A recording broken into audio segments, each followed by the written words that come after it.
Bonjour à tous, ici Adrien. Aujourd'hui on est le mercredi, qui est un vendredi d'ailleurs, 22 septembre 2023. Et dans cette vidéo, nous allons parler de GNOME 45, qui lui par contre a été publié ce mercredi 20 septembre 2023.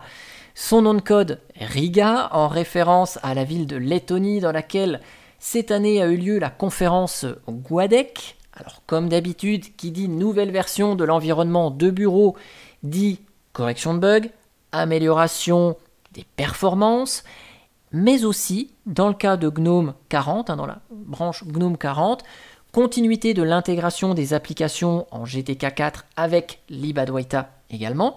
Mais on va quand même avoir quelques petites nouveautés que je vais vous présenter ici.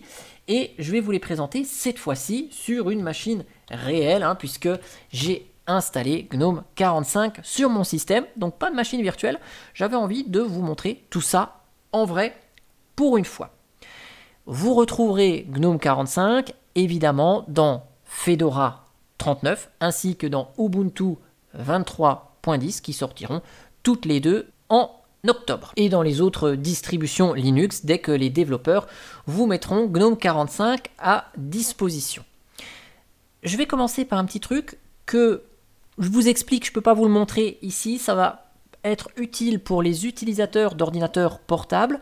Le Quick Menu en haut à droite qui vous permet de modifier les réglages du son, que ce soit les haut-parleurs, le casque, le microphone, qui vous permet de gérer le réseau filaire, sans fil, le Bluetooth, qui vous permet de régler le mode nuit, le thème clair ou sombre.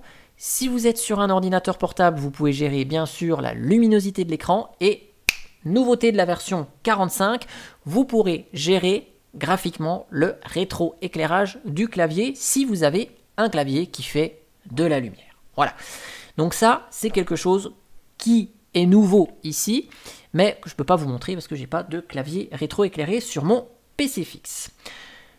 Première nouveauté sur laquelle je veux vous faire une petite démonstration, c'est ici, vous voyez ce logo, il remplace le menu activité, il y avait écrit activité dans GNOME 44, là on a un petit logo et qui va représenter les espaces de travail. Alors si vous utilisez les espaces de travail de GNOME, donc là je vais déplacer la console sur le deuxième espace, ok, donc j'ai cette fois-ci 1, 2, 3 espaces de travail, et bien vous voyez que le logo indique visuellement le nombre d'espaces de travail qui sont à notre disposition et celui sur lequel on est par la grande barre ici. Donc là, on voit que je suis sur l'espace de travail le plus à gauche. Si je bascule sur l'écran du milieu, vous voyez que le logo change. Si je vais à droite, il change aussi. Donc on a l'information là au milieu sur quel espace de travail au moment où on bascule dessus.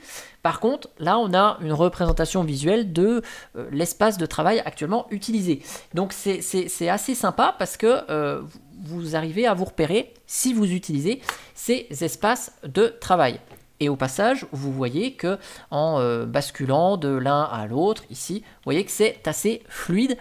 On a vraiment un environnement de bureau qui est mature maintenant. Et c'est l'occasion de le montrer puisque cette fois-ci, on n'est pas sur une machine virtuelle. Petite nouveauté suivante qui concerne le panneau de configuration système. Alors je suis désolé, j'utilise mon environnement de bureau et mon système en anglais, mais je vais vous faire les traductions.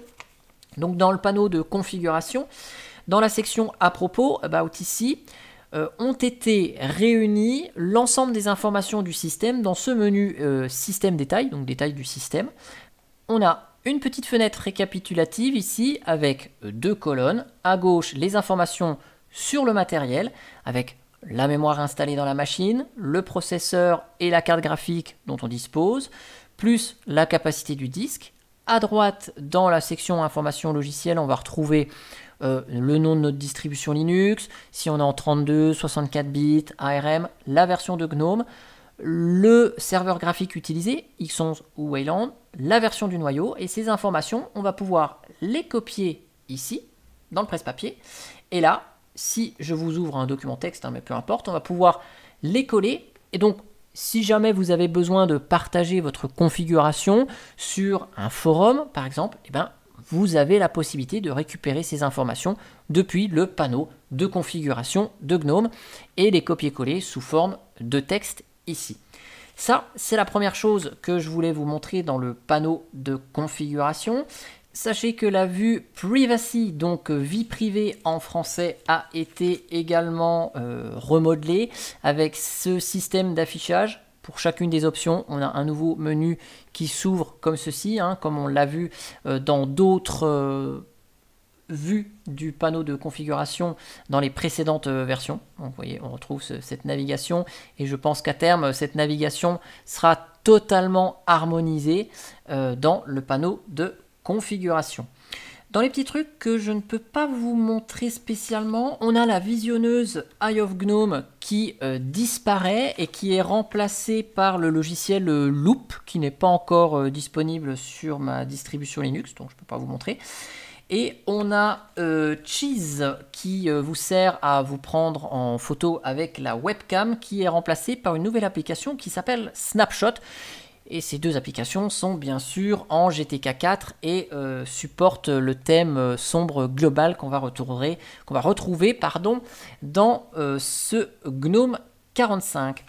Pour l'outil météo Weather, hein, sur mon système, on a une fenêtre qui est un petit peu plus grande que dans la version précédente et donc on va pouvoir avoir plus d'informations sur la météo des prochaines heures. Dans mon cas ici, on voit jusqu'à 6 heures du matin. Le gestionnaire de fichiers Nautilus, que je vous lance ici, a eu le droit à un petit lifting aussi. Vous voyez que là, on a le menu hamburger qui a été déplacé et qui est dans le panneau de gauche, au même endroit que nos dossiers système, nos éventuels points de montage montés et nos favoris. Donc on a le menu qui nous permet d'ouvrir une nouvelle fenêtre, un nouvel onglet, gérer des informations ici sur les actions du gestionnaire de fichiers. Et si vous voulez gérer les actions sur la vue, c'est là, ici, et nouveauté de Nautilus 45, la possibilité de sélectionner facilement les colonnes visibles que vous voulez voir. Donc là, on a le nom, évidemment, la taille, la date de modification, et si par exemple vous voulez voir les permissions, tac, on affiche une coche, on a les permissions. Je veux le propriétaire, tac, on voit ça. Donc on a la possibilité assez facilement de voir des informations ici dans notre vue de système de fichiers qu'on va pouvoir gérer facilement directement depuis des cases à cocher, et soit ça prend effet sur le dossier en cours, soit vous pouvez appliquer ces paramétrages sur l'ensemble des dossiers. Donc là, par défaut, c'est l'ensemble des dossiers. Si vous voulez appliquer que sur ce dossier-là, vous cochez cette case, vous modifiez. Là, on voit le propriétaire. Je monte ici et je vais ici dans TMP. Bien sûr, il faut que je ferme. Je vais dans TMP et vous voyez que le propriétaire, je ne le vois pas. Là, le paramétrage n'a été fait que pour la vue en cours. Donc, vous avez cette possibilité de paramétrer. Vous pourrez venir au paramétrage original avec ce petit bouton Revert. Enfin, je pense en français revenir en arrière, ou je n'arrive pas à trouver la traduction en français. Sachez que dans les applications qui ont été migrées en GTK4, on a l'application de Scanner, voilà, qui vous permet de numériser des documents. Donc elle a basculé en GTK4 et donc supporte la bascule thème sombre, thème clair directement depuis l'environnement de bureau. Vous voyez ici que j'ai le petit logo du microphone, parce que j'enregistre cette vidéo, le microphone est actif. Donc j'ai le logo qui est là. Et si j'utilisais la caméra, eh bien, on aurait le logo de la caméra qui s'afficherait également ici. Donc, on a une vue assez rapide des différents périphériques de capture qui sont utilisés dans l'environnement de bureau. Ça, c'est assez sympa. Et on va terminer par GNOME Software, donc GNOME Logiciel Software, donc que je vous ai installé pour cette vidéo, mais qui m'est totalement inutile sur Gentoo. Je voulais installer parce que je voulais vous montrer que ici, dans les préférences, si vous ne souhaitez avoir dans GNOME Logiciel que les logiciels libres, pas de logiciels propriétaires. Donc, pour exclure les logiciels tels que Teams, par exemple, ou Steam, eh bien, vous avez cette coche-là qui a fait son apparition, où vous pouvez activer le paramétrage et vous ne verrez que les applications open source libres et pas de logiciel propriétaire. Donc cette case fait son apparition. Et pour celles et ceux qui utilisent des Flatpak, donc là j'ai installé et j'ai lancé une fois OnlyOffice sur ma machine.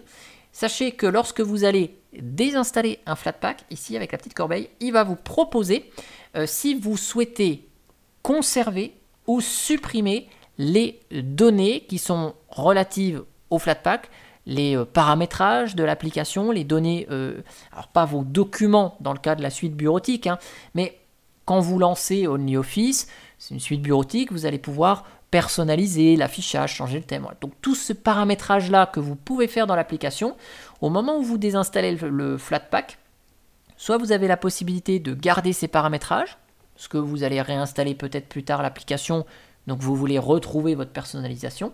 Sinon, si vous avez juste installé le Flatpak pour tester quelque chose et qu'il y a des données de configuration pour l'application qui ont été créées, vous avez la possibilité de supprimer ici, hop, au moment où vous désinstallez le Flatpak, il va en plus vous enlever les paramètres et tout ce que vous avez modifié comme paramétrage dans l'application en question. Ah oui, si, juste avant de clôturer cette vidéo, je voulais vous parler des extensions. Là, je vous ai présenté ces nouvelles fonctionnalités de GNOME sans extension. Vous voyez que j'ai désactivé mon Dash to Dock qui est là en bas. Sachez que les principales extensions sont disponibles pour GNOME 45. Dash to Dock fonctionne dans sa version 87 pour GNOME 45. App Indicator ici est fonctionnel pour GNOME 45 à partir de la version 57. Donc les développeurs de ces deux extensions ont fait le travail pour rendre compatibles leurs extensions. Là, je les ai désactivées dans le cadre de cette vidéo pour vous montrer un GNOME totalement nature tel que vous pourrez le retrouver quelle que soit la distribution Linux. Ces deux extensions sont les deux que j'utilise. Elles sont là, elles sont compatibles, mais le moteur d'extension a vraiment changé. Donc si vous avez des extensions qui ne sont plus compatibles avec GNOME 45, c'est tout à fait possible, surtout si le développeur de l'extension que vous utilisez n'a pas encore pris le temps de porter le code de son extension en version 45. La petite astuce de changer, de rajouter 45 dans le fichier manifeste, ça ne va pas forcément fonctionner parce que là il y a beaucoup de changements dans le moteur des extensions de GNOME, donc je souhaitais vous le mentionner ici. Et remarquez, c'était sympa d'utiliser GNOME sans extension à travers cette vidéo. Je vais peut-être laisser ce GNOME nature, tiens, puis je vais voir ce que ça donne. Je vous ferai peut-être un petit retour pour voir ce que ça donne, mais franchement j'ai bien kiffé d'utiliser ce GNOME sans extension. On va voir ce que ça donne. En tout cas, j'espère que cette vidéo vous aura plu au niveau des nouveautés, et moi je vous dis à bientôt pour une prochaine vidéo. Allez, ciao ciao, bye bye.